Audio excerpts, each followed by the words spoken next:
Hello, today we are going to introduce a new chapter, name is connections. When we are going to design a steel structure completely, first we have to know the elementary design. Elementary design means design of a beam member, that means flexural member, design of a compression member or column member you can say, design of a tension member, then base plate, foundations, and similarly the connections. The utility of the connection is that to withstand the load and to transfer the load from one member to another member, like suppose beam and column. Now the load from beam to column, when it is going to pass, it will be going to pass through that joint. Now if joint is not sufficiently strong, then chances of failure will be there. In general, we used to give much importance on design of different type of elements, but often we forget to design the connections properly. We must give due importance to the connection aspects, because a steel structure may fail if their connections is improper. So the beam member or the column member may be strong enough to withstand the load, but if their joint is weak, then as a whole the structure will fail. Therefore, we need to consider the connection aspects also with same importance, so that the failure does not occur at the joint level. Now connections means different type of members are connected at a joint. Different type of members means like say beam and column, then say beam and beam, beam and cross beam, then column and column, column brackets, column and caps, like this base plate, truss members, and then purlins and rafters, wind braces and columns, rails and columns. I am just showing one picture. Say suppose one column is there and another beam is here. So how to connect it?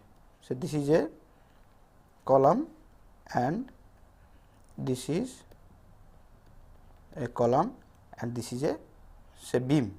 Now connection has to be made.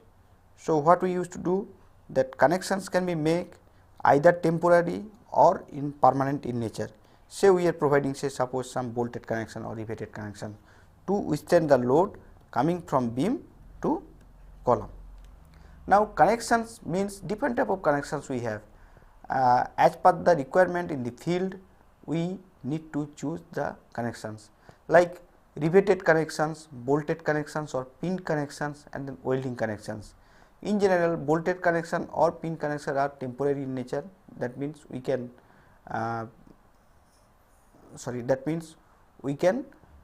use as a temporary basis, and riveted connection and welded connections are permanent in nature. Other type of connections made like stiffeners in plate girders, diaphragms in plate girders, flange and wave connections in plate girders, and stiffener plates in column joint. Now as I told, that method of fabrication is, one is riveted joints, another is welded joints, then bolted joints or pin joint also we can use pin joint, and then the combination of 2 or 3 of the above means any of the combinations also can be made. Now these 2 joints are permanent in nature and these 2 joints means connections are temporary. These joints are temporary in nature, and this is the combination of any, right. Now when we are going to talk about the connections, we must know what are the requirement for a good connections, means what are the points we have to remember to make a good connection. That is, one is it should be rigid enough to avoid fluctuating stresses which may cause fatigue failure. This is one important factor. Another is it should be such that there is the least possible weakening of the parts to be joined, and it should be such that it can be easily installed, inspected and maintained. These are very important, that it should be easily installed, inspected and maintained. Now, connections, as we told, there are three type of connections basically. One is riveting, another is welding, and another is bolted connections. Now, we will discuss in details about the rivet connections. Now, in case of rivet connections, analysis is in general difficult. Certain assumptions has been made to make the analysis simple. What are the assumptions? Assumptions like friction between the plates is neglected. This is the first assumption. Between two plates the friction is neglected. Then the shear stress is uniform on the cross section of the rivet. On the cross section of the rivet the shear stress will be uniform. Then the distribution of direct stress on the portion of the plate between the rivet holes is uniform. So, direct stress will be considered as uniform.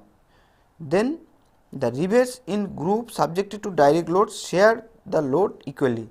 That means, if the n number of rivets are there and total load is carried by as P, then the load shared by each rivet will become P by N. So, another assumption has been considered as bending stress in the rivet is neglected. In case of rivet joint, the bending stress has been neglected, and rivets fill completely the holes in which they are driven. That is also another assumption which we made for the sake of the simplicity of the analysis. And bearing stress distribution is uniform and contact area is considered as D into T, where D is the diameter of the rivet and T is the thickness of the plate. So, with these assumptions the analysis will be done. Analysis means the what is the strength of the rivet, how many rivets will be required to connect that particular joint, all these things will be decided under these assumptions. Now, how the rivet look like? As we know, rivet, if we see, it has a head and another part is called shank.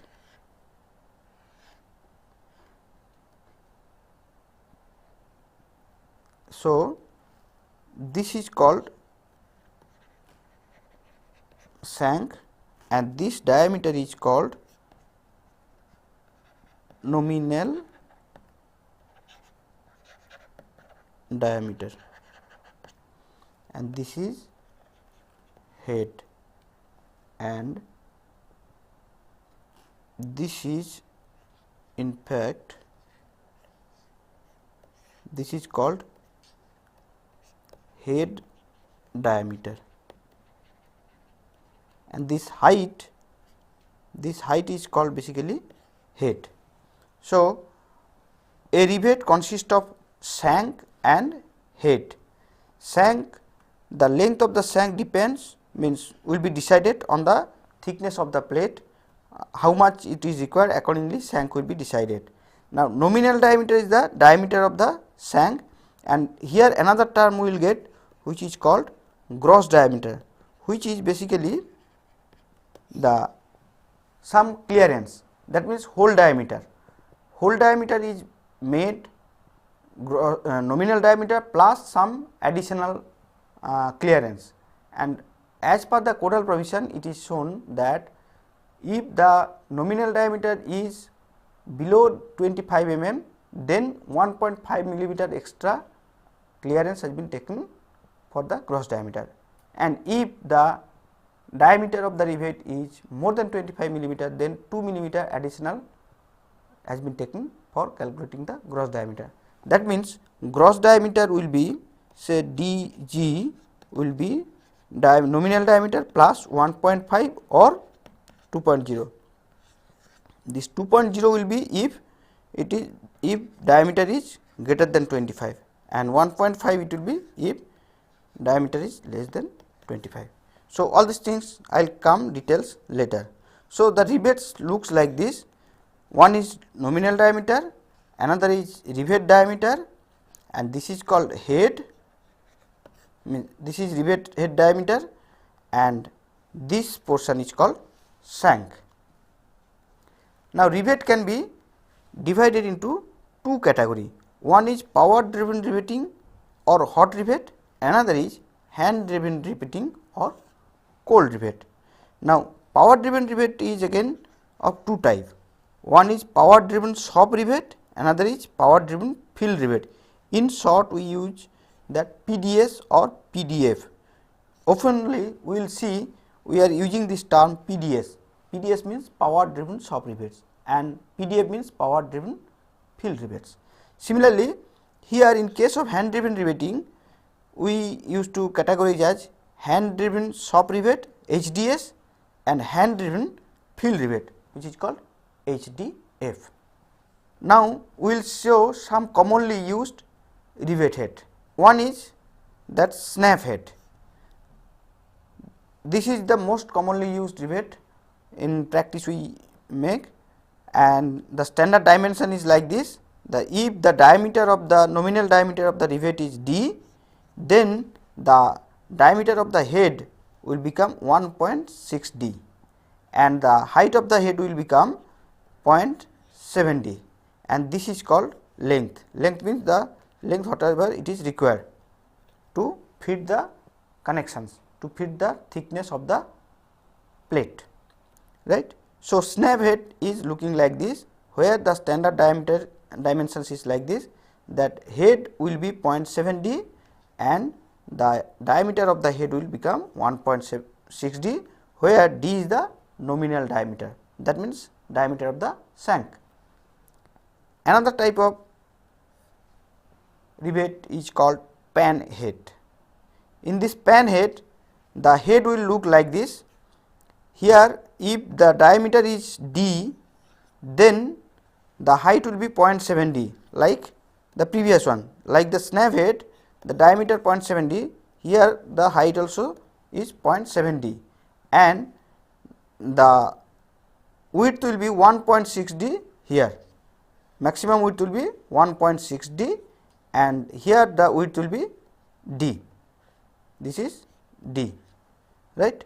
So, the speciality of pan head is that the head will be 0.7 D and the width, maximum width will become 1.6 D, where the width at the top will become D. Another common head is called mushroom head. Mushroom head means here the diameter will be 2.25 D. The diameter of the head will become 2.25 D and the height of the head will become 0.5 D and the radius means center of the curve will be at 1.516 D. So, this distance is 1.516 D. This is length, right, and if this is D, the nominal diameter. So, the speciality of mushroom head is that height of the head will be 0.5 D and width of the head will become 2.25 D, where the center of the circle will be at 1.516 D from this, right. Another is counter sunk head 120 degree. Here, if the diameter is D, then the width of the head will become 2 D and the height will become 0.29 D and the slope will be made in such a way that this will become 120 degree. The angle between these two will become 120 degree. So, in case of counter sunk head, and we are informing that this is 120 degree. If it is 90 degree, then this will become 90 degree. So, according to the counter sunk head, this height will become 0.29 D and this will become 2 D, and as it is 120 degree distance, so the angle between these two will become 120 degree. Another type of rivet is called flat counter sunk 90 degree. In case of this, the dimensions are given like this, that the height of the head will become 0.5 D and the width will become 2 D and the angle between these two will become 90 degree. So, in this way it has been designated. Another is flat countersunk head 60 degree, flat countersunk head 60 degree. That means here the angle will be 60 degree and the width of this head will become 1.5 d and the height of this head will become 0.433 d, right. So, if the d is the nominal diameter of the shank, if this is d, then the width of the head will become 1.5 d and height of the head will become 0.433 d and the angle between these two will become 60 degree. Another type of rivet is called round countersunk head 60 degree, round countersunk head 60 degree.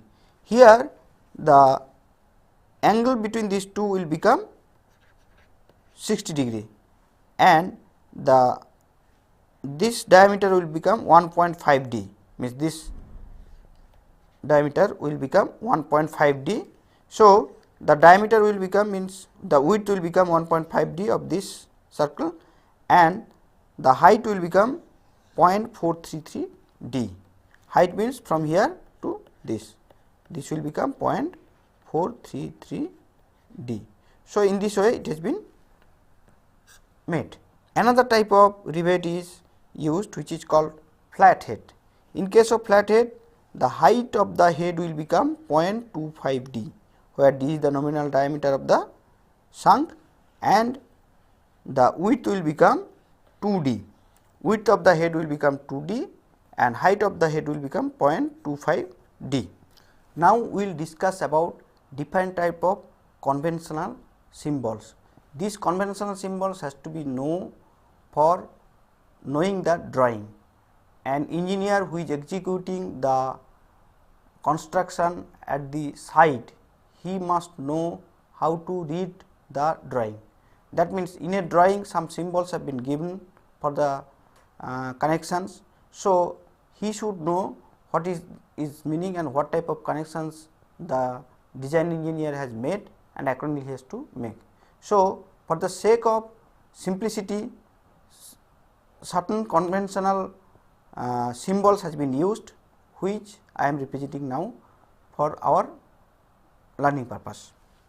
One is, say rivet, generally we used to make say like this, say one plate is this, another plate is, say this is one plate and another plate is this, sorry. So, this is rivet general.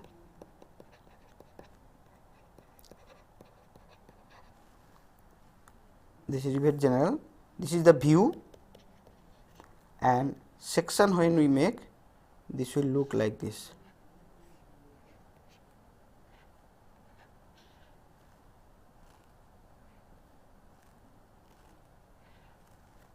This is the section.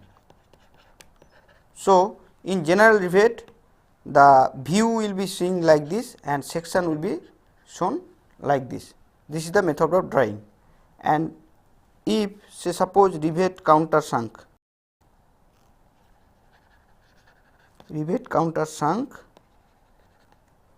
on back side, to mean this, the drawing will be, the view will be something like this.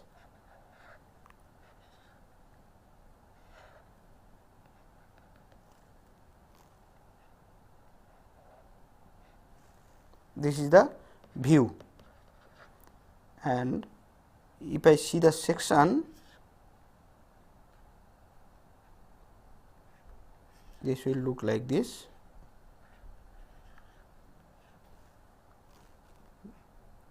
So, this will be section. So, to represent the rivet countersunk on back side, the view will be representing like this and the section will be looking like this.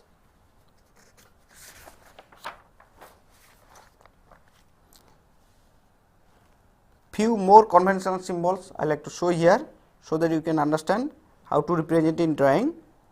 say if it shows like this,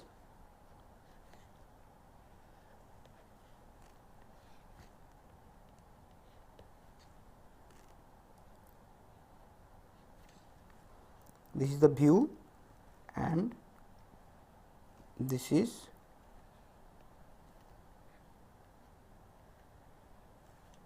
the section.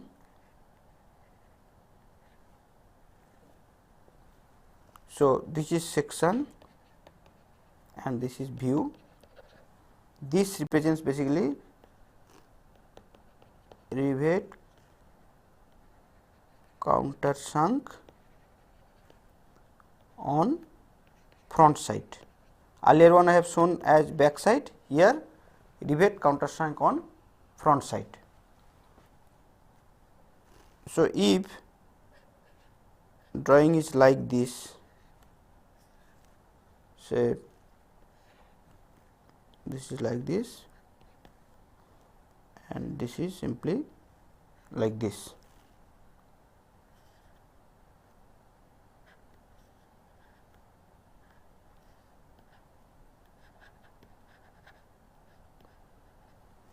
So, this will be, this is section and this is view and this is section.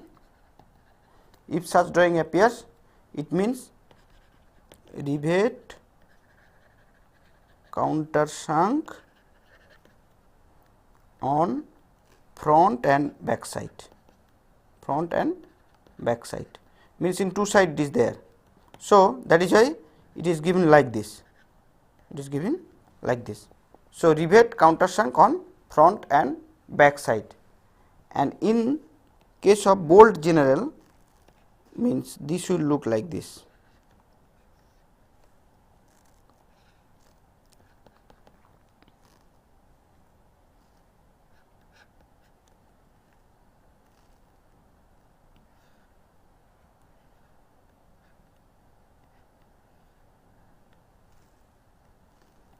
This is like this.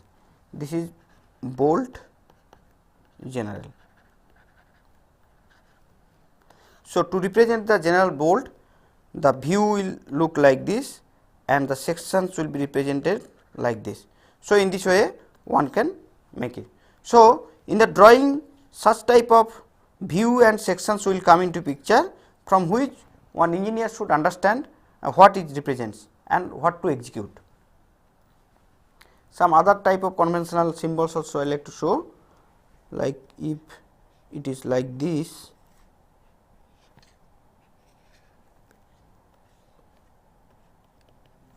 say this is like this and the section is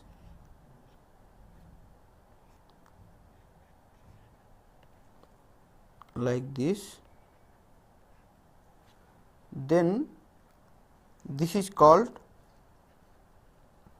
this is section and this is view. Such drawing represents the bolt head countersunk on back side. So, in this way one can represent, but if the bolt head countersunk on front, on say head side or front side, then the representation will be simply reverse. That means, this will become like this, this will like this, right, and similarly the section will become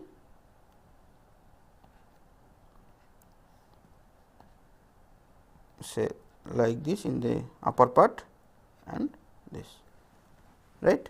So, this will be the section and this will be view. Now, another symbol let me show here.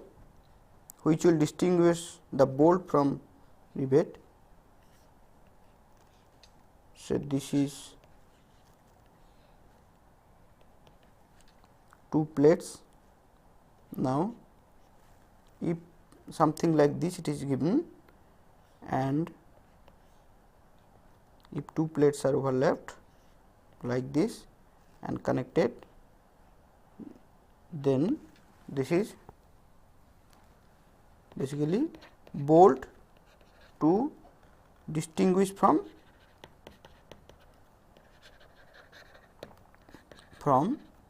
rivet, right. And if the drawing is shown like this,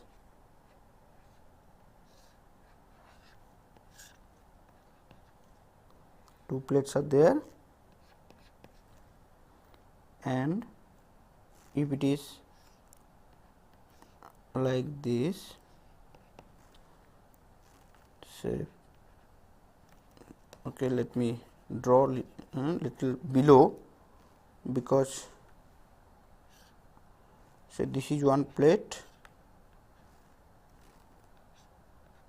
another plate is here. Now, this will be like this. If it is, this means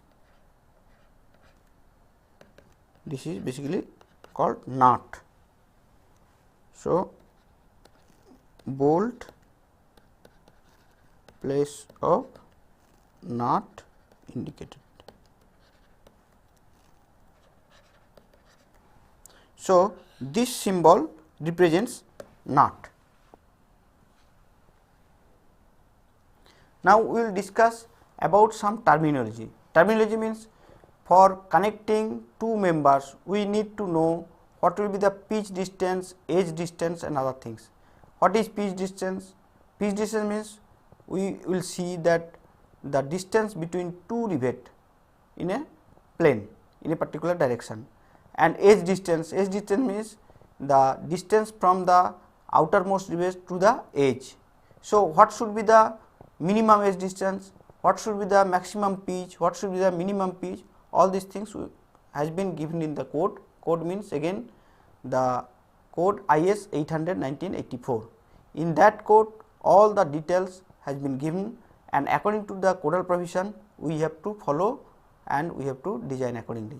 So, before designing, before going to analyze the details of the rivet joints, we must know what are the codal provisions, and we should know some of the terminology, so that we can know all these things before going to the analysis. So, this is one plate,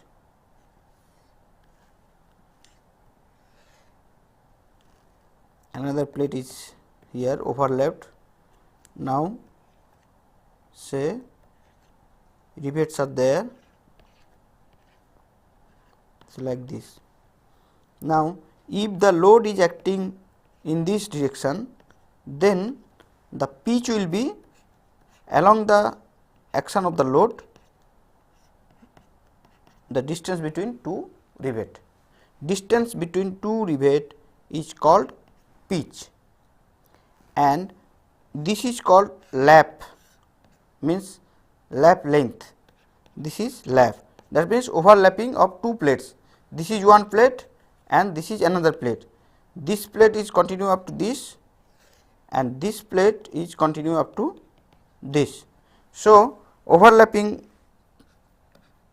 is from this to this, which is called lap, and edge distance is this one, say this is called edge, okay, edge distance.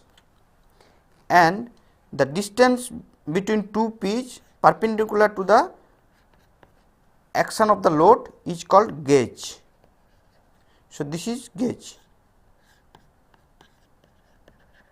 right. So, we should not mix up with pitch and gauge. This P is basically stands for pitch, right. So, what are the terminology we got from here? One is edge, which is called E, another is pitch P, and another is gauge G. So, these three terms will be required frequently for analysis of the rivet joint. So, if we define the pitch can be defined as the pitch is the center to center distance of adjacent rivets or bolt holes measured in the direction of stresses, because pitch we are taking from this to this, center to center distance of this, because load is acting in this direction, and gauge is just perpendicular to that. That means a row of rivets which is parallel to the direction of stress is called gauge line. The normal distance between two adjacent gauge line is called gauge. That means normal, this is one gauge line, this is another gauge line. So, normal distance between two gauge line is called gauge distance, right, and edge distance is the distance between the edge of a member or cover plate from the center of the nearest rivet hole. This is called edge distance. So, this three terminology is important, and the codal provision has been given that what is the minimum edge distance and gauge distance and pitch distance should be maintained. Those things has been told in codal provisions, which will come later, through which we have to design the details of the joint. Another thing is nominal diameter. Nominal diameter is represented as D. It is the diameter of the shank of the rivet. For bolts, the diameter of the unthreaded portion of the shank, which is called nominal diameter. That means, if we see, if this is a rivet, then this is called diameter D. This is the diameter, right, nominal diameter, and gross diameter is represented as capital D, which is the diameter of the rivet hole or bolt hole, that is called gross diameter, and this gross diameter can be calculated as from this formula, as I told earlier. This is given in clause 3.6.1.1 of IS 800, where it has told that gross diameter will become D plus 1.5 millimeter if the nominal diameter of the rivet is less than 25 millimeter, and if the nominal diameter of the rivet is greater than or equal to 25 millimeter, then the gross diameter will become nominal diameter plus 2 millimeter. So, in short, if I repeat once again, this is called edge distance, this is edge distance, and this is the pitch, and this is gauge, and this is the lap. So, in short, if we want to see, if the load is acting in this direction, remember we have to see the first load in which direction it is acting. Accordingly, we have to decide which one will be pitch and which one will be the gauge. Pitch distance is the means along the action of the load, and gauge distance will be the perpendicular to the action of the load, right. Now, the rivet joints can be classified into three categories. One is depending upon arrangement of rivets and plates, that means how the plates and rivets have been arranged, on that basis the classification can be made. Another is depending upon the mode of load transmission, how the load is transmitted, on that basis the rivet joint can be classified. Another is depending upon the nature and location of load, that means where is the load and what type of load, whether concentric or eccentric or only tensile is coming into picture or compressive is coming into picture. So, on that basis it can be classified also. So, first we will discuss about the depending upon arrangement of rivets and plates. First we will discuss about this, then we will discuss other things, means depending upon the mode of load transmission and depending upon the nature and location of load. So, in first case this can be divided into two categories, one is lap joint and another is bar joint, means depending upon the arrangement of rivets and plates, the Rivet joint can be classified as lap joint or and butt joint. So, lap joint again can be classified into three categories. One is called single riveting, then chain riveting, then stagger or zigzag riveting. So, these three categories can be made. Similarly, in case of butt joint also single riveting, chain riveting and stagger or zigzag riveting. And in case of depending upon the mode of load transmission, the rivet joints can be classified into four categories. One is called single shear, then double shear, then multiple shear and then bearing. That means, in how the load is going to transmit, on that basis the rivet joint has been classified, whether it is single shear or double shear or multiple shear, then bearing, whether it is bearing or shearing. So, according to that the rivet joint can be classified. And another category, as we mentioned, that depending upon the nature and location of the load, So, according to that four type of connections can be made. One is direct shear connection, another is eccentric connection, then pure moment connection, then moment shear connections. So, this four type of connections can be made.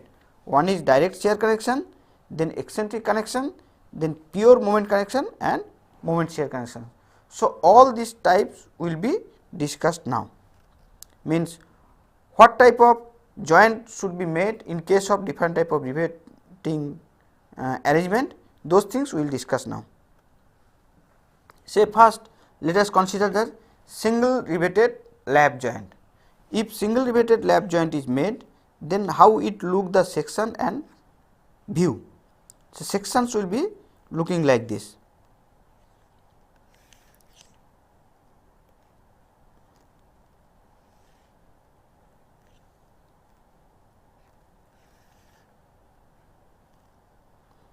So, force, if force is F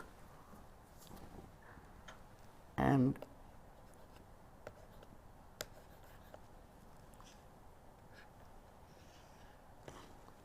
this is the force and this is rivet,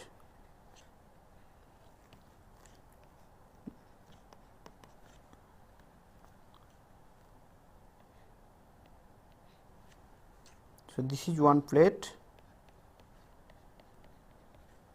and this is another plate, right. This is the section in case of single riveted lap joint, and if we see the view, this will be like this. So, this is F.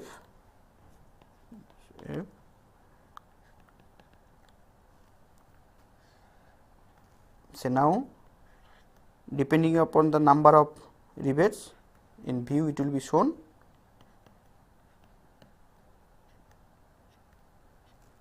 So, this is called, as we know, this is gauge distance G, right.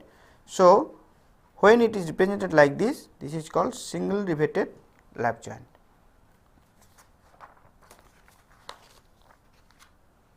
Similarly, if we see the chain riveting lap joint, this will become like this.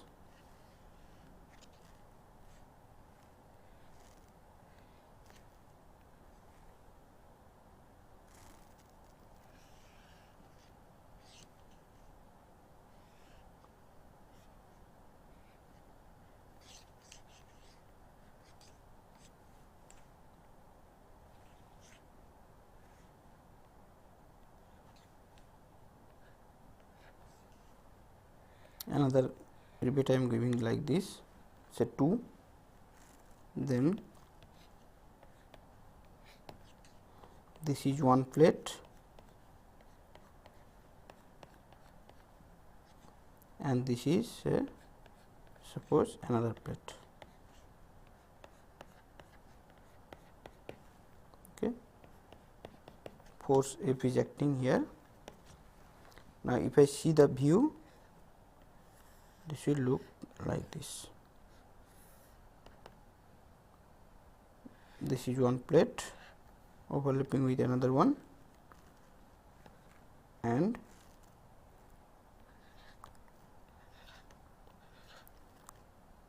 these are the rivet. So, this is called lap length, this is lap, and this is called pitch P, and this is called G, center to center distance of the rivet. So, this is G, right, and this is called gauge line, right, and this is the edge distance means E, we can measure as E, and this is the nominal diameter D, and gross diameter will be little more. Gross diameter is nothing but the diameter of the hole, which will be D plus 1.5 or 2 depending upon the diameter of the rivet. So, this can be represented in this way. Now, another type of joint is called stagger or zigzag riveting lap joint, stagger or zigzag riveting lap joint. So, in this case, if I show the view, that will be sufficient to understand. Suppose one plate is overlapped with another one, and this is one plate and this is another plate, where this is the lap, right. So, this is one rivet line, this is another rivet line, say this is one rivet, another rivet, say another rivet. Here I am providing one rivet, another rivet, right. So, this is I can say E edge distance, and this will be the G gauge distance, and this is called pitch or P pitch distance, right. So, this will be G, again this will be G, again this is G, then again E. So, in this way it can be represented, means if the rivet is placed in this way, this is called the zigzag riveting lap joint, and this distance is called diagonal pitch. This is another new term we are introducing here, which is called diagonal pitch. Diagonal pitch means the distance between two rivet in diagonal distance. This is P and this is the diagonal pitch, right. Another type of joint is called butt joint, means apart from lap joint, let us see what is called butt joint. And in case of butt joint also similar type things can be made, that means chain riveting, zigzag riveting, all these things we can do. So, one butt joint if we show here, we will understand that other things will be similar. So, in case of butt joint,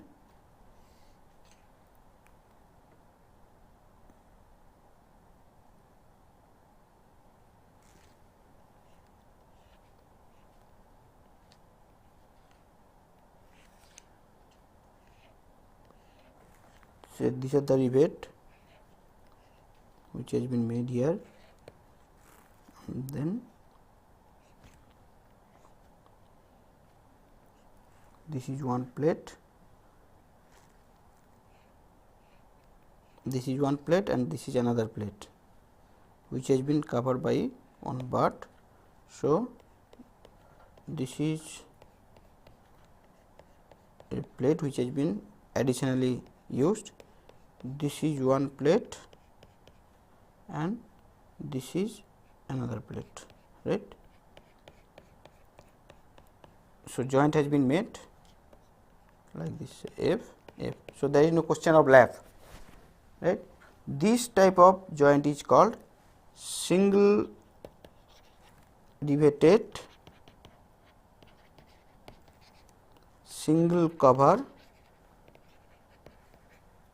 butt joint. single riveted single cover bar joint, means in each plate, this is one plate, in this plate only one rivet has been made and cover is only this is cover is only one. So, single riveted single cover bar joint. Similarly, I can means make double riveted double cover bar joint. Say let us make one rivet, another rivet for one plate and for another plate. Similarly, let us make like this. Now, this is one plate which is going through, this is one plate carrying F load. Similarly, this is another plate which has to connect it together, right.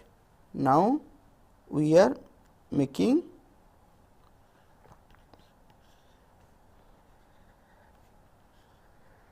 this is one cover,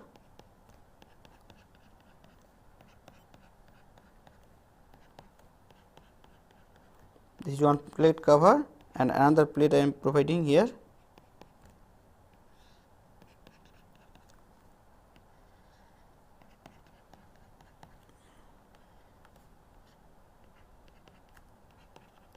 So, this is called double riveted because two rivet has been provided for one plate. Double riveted double cover has been made at top and bottom, that is a double cover bar joint. So, this is another type of joint, double riveted double cover bar joint. So, when we will go for analysis of the rivet joint, we have to see what type of joint we are going to analyze, whether it is lap joint or bar joint. If it is bar joint, whether it is single riveted or double riveted, single cover or double cover. Accordingly, the analysis will be done. Accordingly, the strength of the joint can be made. So, in short, if we see that depending upon the arrangement of rivet and plates, the joint can be made.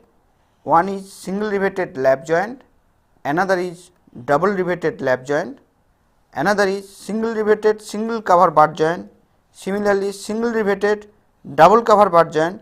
This is single riveted double cover bar joint. Single riveted means one rivet in each plate. In each plate, one rivet we have given. Then again, single double riveted double cover bar joint. So, what type of joint we are going to make, and accordingly the analysis can be done, accordingly the strength of the joint can be determined. Another type of rivet joint which has been classified under the mode of load transmission. As you have told that if we see how the load is going to transmit, then the rivet joint can be classified as this. One is single shear, another is double shear, then multiple shear and bearing. So, basically shearing and bearing. Shearing may be single, double or multiple, that we have to decide, means as per the arrangement of the rivet joints we will find out whether it is single shear or double shear or multiple shear, and then bearing. So, how does it look in case of single shear? Let us see. So, how does look the single shear joint? That means one plate is like this and another plate will be like this. So, single shear means it is like this, it should be, but if failure occurs, then what will happen? So, this will come here, right. So, in case of single shear, this failure will be in this way, right. This is called single shear, right. So, the failure of the single shear will be like this, and if we see the double shear, how it will fail, let us see that double shear, if we used to calculate, then how we should calculate and how it will fail, we must understand. Say this is one,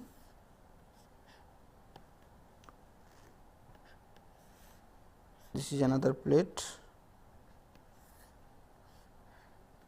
So, if this is F, then this will become F by 2. Now, this is the rivet and this is the rivet. Now, for failure it will come like this, right.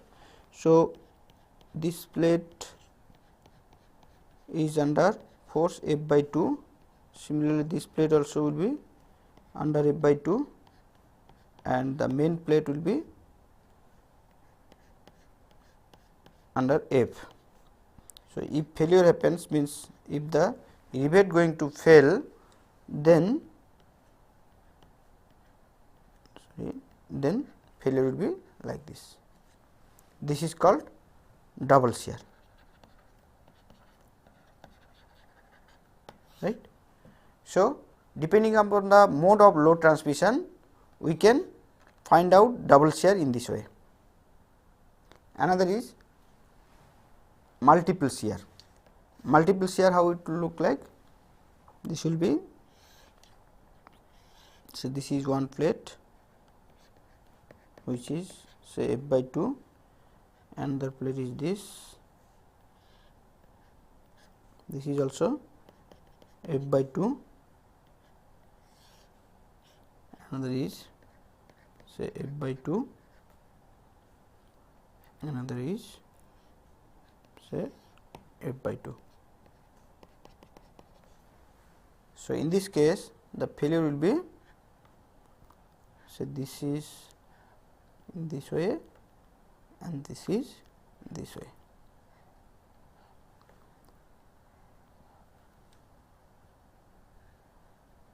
Right.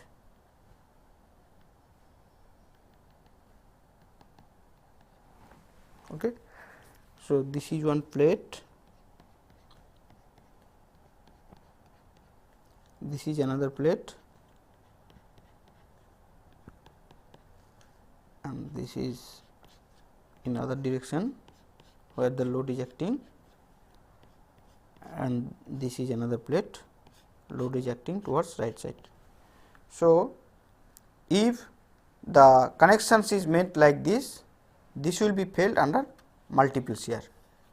This is called multiple shear, right. Another type of failure is called bearing. In case of bearing, what it will look? This will look like this.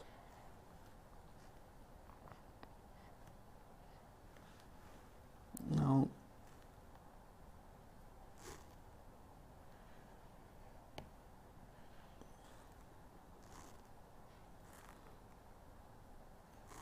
this will look like this, right. So, this is the plane. So, failure will be due to bearing. So, this is the diameter D and this is the say thickness of the plate. If it is thickness T, then the total area, this area will become D into T, D into T dt. So, this will be the area. So, this failure is called failure due to bearing. So, in short, if we show the mode of failure, that depending upon the mode of load transmission, one will be single shear, another is double shear, then multiple shear and then bearing. In case of single shear, the failure will be like this, if we see this rivet, and in case of double shear, failure will be happening like this. Failure will happen when the rivet is not strong enough to withstand that heavy load. That means, the member is capable of taking load, but the rivet is not capable of taking load. So, due to shear it is going to fail. In this case, due to double shear it is going to fail. Another is multiple shear, that means if number of plates are more than 3, then multiple shear will occur. So, multiple shear means here 1, here 1, here 1. So, more than 2 means more than double shear, so multiple shear. So, in case of multiple shear, failure will be like this. So, to withstand the load, the analysis has to be done, the calculation has to be done accordingly, so that the particular rivet can take care that much load. That means, diameter of the rivet has to be increased or number of rivets has to increase to share the load. Another failure is called bearing. Bearing means the failure due to the bearing, where the area will become d into t, where d is the diameter of the rivet and t is the thickness of the rivet, not thickness of the plate. This is the t.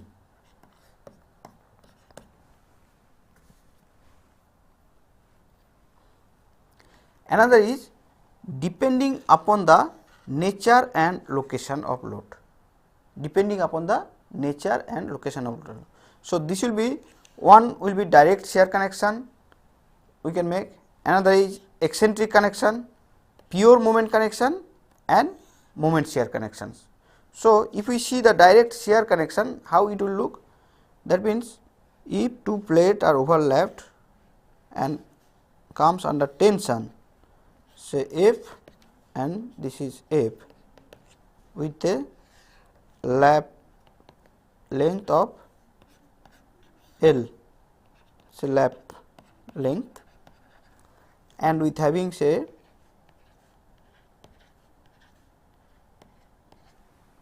then this will come under direct shear.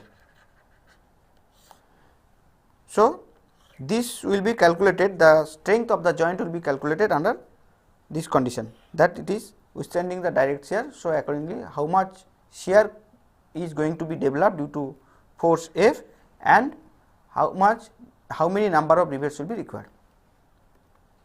So, this is direct shear connection. Another is eccentric connection. Eccentric connection. So, in this case how the joint will be, that means if a column is consisting of a beam with an eccentric load, then we can make this connection such a eccentric connection. Say load P is there and say riveting is in this way, right. So, this is called eccentric connection, right. Another, so eccentric connection should be looking like this, right.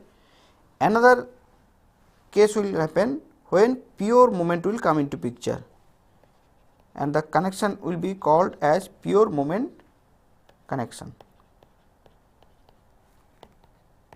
That means, when it will come, if the members are like this. So, this is a column which is taking the load like this,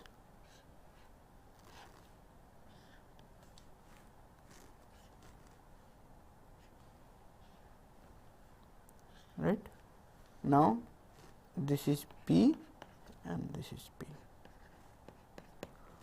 So, rivet is given here.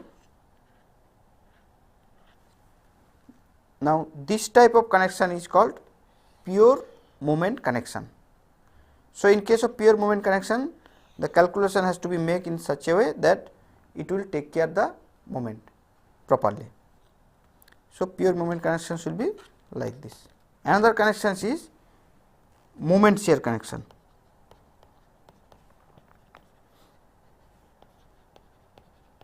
Moment shear connection, that means here it will take moment as well as shear. So, if the connection is made like this, so this is a column